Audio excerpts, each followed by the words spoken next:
Bonjour à toutes et à tous, bienvenue sur Neuroscape. Aujourd'hui, nous allons parler des classifications des psychotropes. Bien que ce terme a été introduit plus tard, dans les années 50, j'utiliserai souvent ce terme car il décrit bien ce que les substances font sur l'organisme. Cette classification des substances a une longue histoire et elle a débuté en 1924 avec Louis Lewin. Petite parenthèse, les classifications des psychotropes de l'époque rencontrent leurs limites, car les avancées scientifiques du fonctionnement des substances sur le cerveau étaient bien limitées à ce moment-là. Mais nous le verrons au fur et à mesure que nous avançons dans la vidéo, que tout devient de plus en plus clair, plus juste et plus complet. En outre, les classifications des psychotropes de l'époque se basaient essentiellement sur des observations clinicales et non forcément sur des recherches scientifiquement prouvées sur le fonctionnement de telle ou telle substance sur le cerveau. L'histoire des classifications commence en 1924 avec Louis Lewin, un pharmacologue allemand spécialiste de drogues psychédéliques dont la typologie était essentiellement thérapeutique. Lewin a divisé les psychotropes en 5 groupes selon leurs effets observés et les a baptisés en latin. Le premier groupe se nomme Euphorica. Ce sont des calmants de l'activité psychique diminuant la perception des sensations. Dans cette catégorie, nous avons les opioïdes et également la cocaïne qui, elle, était à l'époque aussi utilisée comme un anesthésiant, alors que maintenant, c'est le psychostimulant par mesure. Le deuxième groupe qu'il a nommé s'appelle Fantastica. Ce sont des produits hallucinogènes d'origine végétale, et dans ce groupe, nous avons les psychédéliques, la datura, le chanvre, donc le cannabis, et ainsi de suite. Malgré le fait que les psychédéliques, ce terme a été inventé dans les années 1950, on place ici les psychédéliques pour montrer une catégorie de substances. Ensuite, nous avons l'inebriantia.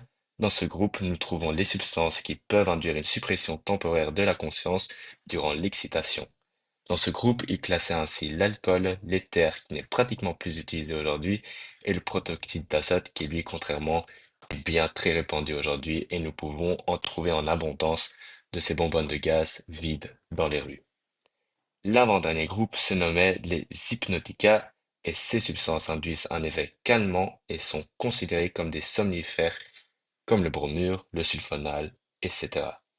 Et pour finir, il classait les stimulants dans le groupe qu'il appelle excitentia, des psychotropes stimulants d'origine végétale qui induisent une excitation sans altération de la conscience, et dans cette catégorie étaient placés le café, le thé, le tabac, le cacao, et ainsi de suite.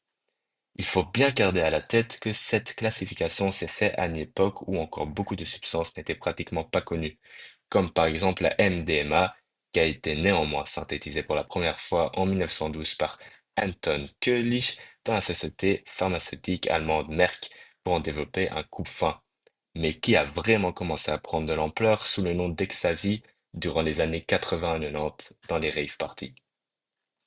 À cette époque, beaucoup de produits n'étaient donc pas encore découverts ou encore non utilisés comme substances psychotropes, ainsi que la science, la chimie et la pharmacologie, et ainsi de suite, n'étaient qu'à leur début et n'avaient pas encore connaissance de tous les dangers comme nous le connaissons maintenant.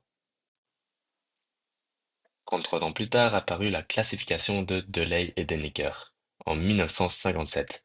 Eux les classifièrent en 3 groupes selon leur activité sur leur système nerveux central. Delay était un psychiatre et a développé cette classification et Deniker en a y apporté par la suite de nombreux compléments.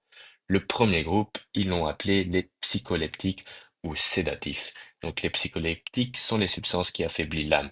Quand nous le traduisons littéralement, psyché qui vient du mot grec psyché comme nous l'avons déjà vu dans la vidéo précédente, et qui veut dire âme. Et leptos veut dire qui affaiblit, donc littéralement qui affaiblit l'âme. Pour cela qu'on les a appelés également les sédatifs, donc des calmants. Ces psychotropes ralentissent l'activité du système nerveux central, ce que nous appelons contemporairement les dépresseurs. Nous avons ainsi dans ce groupe les hypnotiques comme les barbituriques, ainsi que les neuroleptiques, les tranquillisants et les sédatifs classiques, donc les benzodiazépines. Ensuite, nous avons le groupe des psychoanaleptiques, ou aussi appelés les excitants. Eux, contrairement, accélèrent, excitent et stimulent l'activité du système nerveux central. Donc ici se trouvent les stimulants de la vigilance, comme les amphétamines, les stimulants de l'humeur, comme les antidépresseurs, et les autres stimulants comme le cat ou le café. Le dernier groupe sont les psychodysleptiques. les substances perturbant de façon diverse le système nerveux central et qui sont donc des perturbateurs du psychisme. Ils perturbent l'activité du système nerveux central et de notre perception sur la réalité en provoquant un état hallucinogène. Nous avons ainsi les hallucinogènes comme les mescalines, la kétamine, le LSD et ainsi de suite, et les opiades comme la morphine, l'héroïne et également ainsi de suite. En 1991, Pélissier, professeur et médecin, et Thuillier, psychiatre et pharmacien, en ont fait une modernisation de cette classification. Le premier groupe, il le renomme donc les dépresseurs. Le deuxième groupe, les stimulants, et le dernier groupe, les perturbateurs, ou aussi appelés les hallucinogènes. Durant la même année, Peters, un professeur suisse, établit une classification non en trois, mais en quatre groupes. Premièrement, il fait une distinction entre les substances influençant le ralentissement du système nerveux central et nomme ainsi en premier lieu les dépresseurs. Donc, comme déjà dit, ils ralentissent le fonctionnement du système nerveux central, mais après une phase d'excitation. Et ainsi, il nomme le deuxième groupe les psychosédatifs qui eux ralentissent aussi le fonctionnement du système nerveux central, mais selon une petite nuance que nous allons voir un peu plus tard.